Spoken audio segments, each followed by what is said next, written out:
Hey guys, welcome back to the channel. I've got a video here from Intrigued Mind, and it is Britain has its own Mont Saint Michael's Mount. Um, I don't know much about this, to be honest with you. I did grew up Catholic, and you do the saints and all that stuff, but it's been a long time, so. Other than some basic ones, and the ones that my aunts and uncles were named after because they were Catholic, I don't know. So I'm interested in this one. I will link it in the description as always. But let's go ahead and just jump right into it.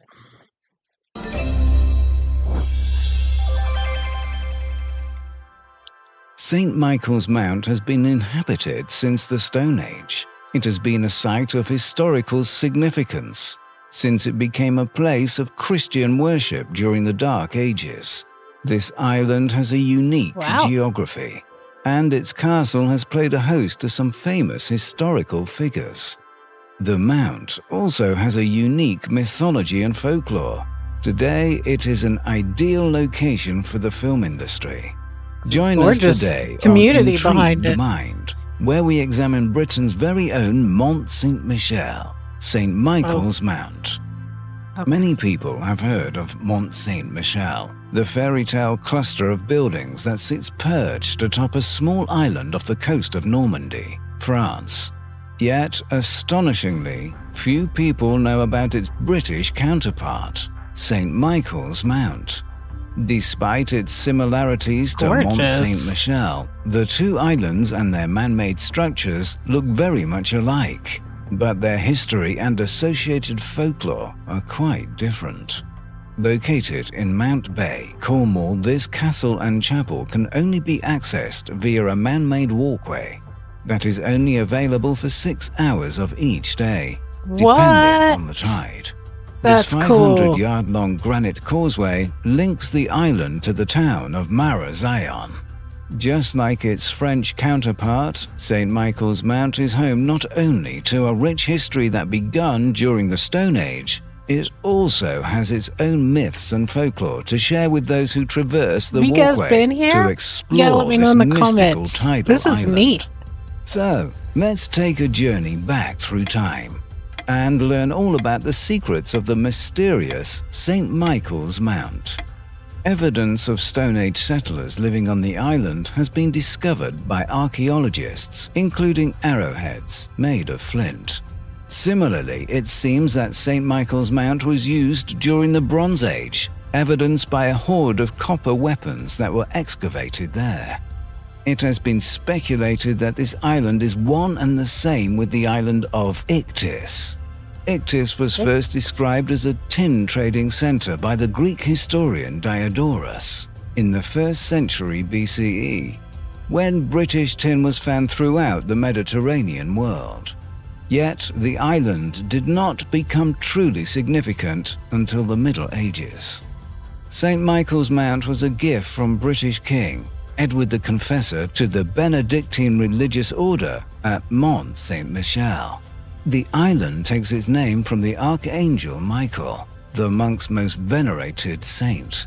Edward was the last Anglo-Saxon king before the Norman invasion of 1066 BCE. As his moniker would suggest, Edward's reign was characterized by his religious fervor. It was Pope Gregory who urged pilgrims to attend St. Michael's Mount in the 11th century, in return for papal indulgences. Historians believe that the site's castle was built in the following century.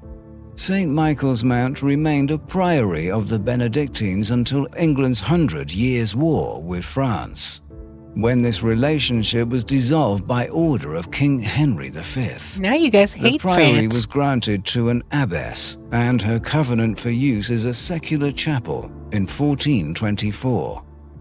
The ownership of St. Michael's Mount passed to John St. Aubin in 1659, and his descendants occupy the castle to this day. Wow. But before the ownership of this amazing building was settled, the castle was home to a rather interesting guest for a short time. In 1497, pretender to the English throne, Perkin Oh, Warbeck, was an occupant of the castle of St. Michael's Mount. Warbeck claimed to be the son of King Edward IV, whose brother, Richard III, famously usurped the throne in 1483. Warbeck claimed to be the dead king's second son, Richard of Shrewsbury, Duke of York, who disappeared from his imprisonment in the Tower of London sometime in the summer of 1483. Warbeck was hanged for treason 2 years after his time at the Mount. A true wow. royal graced St. Michael's Mount in 1846, where none other than Queen Victoria herself made an impromptu visit to the St. Albans family. The family were not at home. What? They were no.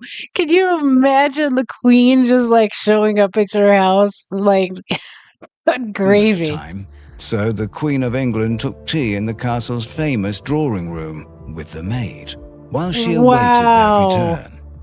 St. Michael's Mount has not only been the site of historically significant events, it has also endured events of geographical importance.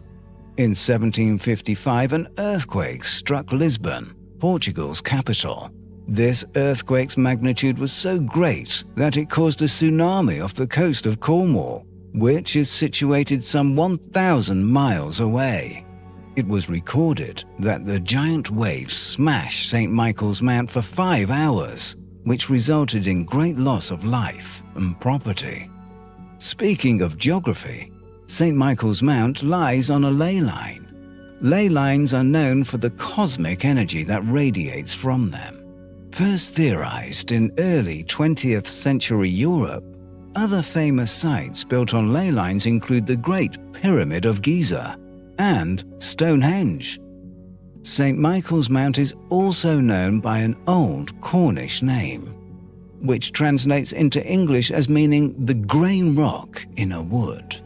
This name has led scientists to speculate that the island was once surrounded by forests in the time before the bay was flooded. In fact, the remnants of trees can be seen on a nearby beach at low Wow. tide. These trees are not the only remains to be found This at is the Mount. interesting. In the 19th century, excavations at St. Michael's Mount revealed the skeleton of an anchorite. Anchorites, or religious recluses, were somewhat commonplace in hidden, obscure locations, such as the Mount. For example, How do they there was a know? community of anchorites on the island of Skellig, off the coast of Ireland as far back as the 6th century. The remains of this religious hermit were discovered entombed in a small cell in the domestic chapel of St. Michael's Castle. His identity remains unknown, though we do know that his skeletal remains measured 7 feet and 8 inches tall. What? Perhaps sightings of this remarkably tall man What? reignited much older folk tales about a giant living on an island. We have all heard of the children's fairy tale, 7 Jack foot the 8. Giant Killer. Yet, it is lesser known where this story originated. It may well have come from a legend associated with St. Michael's Mount. The story goes that once upon a time, a giant called Cormoran dwelled on the rocky island. This giant would steal children and livestock from the villagers who lived on the mainland, and he would devour them. Tired Ew. of this cruel thievery, a young local boy called Jack was brave enough to sneak across to the island and dig a deep pit whilst the giant slept. Once the pit was dug, Jack blew his horn, surprising the monster. The giant tripped and fell into the pit, where Jack brought an axe down upon his head and killed him. Thus, the villagers were rid of Cormoran for good. Yet, other mythical creatures would torment the island too. Sightings of mermaids off the coast of the island were first recorded in the year 495 CE. As is the way with myths and myth-making, this story became intertwined over the years with the patron saint of the island, the Archangel Michael. According to the myth, the island's mermaids would lure unwitting fishermen to their deaths on the rocks, until visions of the angel began to appear. Saint Michael would guide the fishermen away from the sirens and to the safety of the west side of the island. Not only are there folk tales about fantastic creatures associated with St. Michael's Mount, there are several ghost stories associated with it too. One such story tells of a lady in grey.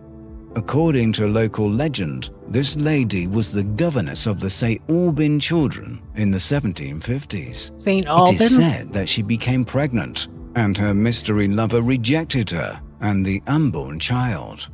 The lady in grey threw herself from the castle ramparts to her death. Today, this sad soul is said to roam the castle, but those who have encountered her say she is harmless. Is St. Alban? Alban? There's a St. Albans, West Virginia. And that's the only one that I obviously grew up around there, so I do it. But that's I wonder if it's one and the same. And not to be feared. Another ghost story of the island relates to one of the castle's beds, of all things. Apparently, this bed has images of the Spanish Armada ship carved into its frame, and it gives off such a negative energy that no child will sleep in it. Whilst this story of a spectral bed may sound outlandish, there is an explanation as to why there is a bed featuring Spanish ships in the castle of St. Michael's Mount in the first place. On the 15th of July, in the year of 1588, the first ever sighting of the Spanish Armada was made from the Mount. This sighting was made possible by the Mount's commanding views of the Cornish coast. Beacons were lit as a warning, and the Spanish galleons were unsuccessful in landing. These ships would not be seen again for another 7 years. The Spanish sought to wage a battle against the English, and this was not for the first nor the last time that St. Michael's Mount would be involved in war. St. Michael's Mount had a part to play in the English Civil War when, in 1646, royal troops who were garrisoned at the Mount were forcibly removed by Oliver Cromwell's soldiers. The Mount was fortified against attack I need to do a during video World War on II, Cromwell. when Britain had legitimate concerns that it would be invaded by the Nazis. The German foreign ambassador allegedly had plans that the Mount's castle would become his residence if the invasion was successful. Fortunately, this They would never have came tore to that pass. up. Today, St. Michael's Mount is a peaceful place and a popular destination for tourists. The island, with its beautiful castle perched atop the mountain, is a hotspot for the film industry. The castle's facade featured in the 1979 film Dracula as the Count's place of residence. The castle's exterior is currently being used in a Game of Thrones spin-off entitled House of the Dragon. This is St. 4 years Michael's ago. Mount is an intriguing place indeed. Whilst it is not as well known as its French cousin, Mont Saint-Michel, it is certainly every bit as interesting. Yeah. This amazing island is home to its own unique geography, history, mythology, and folklore. So for you guys that know, so obviously the castle's here, and then there's like these buildings here, which it's shocking to me, like the tide doesn't come up to where they are. But I mean, I know the family that has this has been there for hundreds of years, right? So, like, do they also own it? Do people live here as well? If you guys know, please let me know in the comments. It deserves its special place in the hearts and minds of all those souls who have sought refuge there. For more videos on the most amazing forgotten parts, awesome. I really liked this one. This was absolutely up my alley. I came by this absolutely by mistake. Uh, a while back, one of y'all told me to take a look at St. Michael's Mount, and I had found a video on it. But when I went to go watch it, I went to do it actually yesterday. It had no narration or anything, and sometimes that's fine, and I don't mind it. But like, I wanted to know the history of it, so I ended up kind of finding this one by mistake, and I'm really, really glad that I did. Assuming that I'm able to use this video, we'll see. But I loved this. I loved it. I thought this was absolutely fantastic. They did an incredible job, storytelling and giving a concise, but I think really, really detailed history. Um, yeah, I love that. You guys gotta let me know if you've had the opportunity to go there and check it out. Are you able to go on castle tours there? I might have to do another video on this and look for a tour of the inside of that because now my interest is piqued. But I loved that video. I hope you guys did as well. Let me know in the comments. Don't forget to like, share, subscribe, hit the bell to get notifications, and I will catch you guys tomorrow with another video. Thanks for watching with me.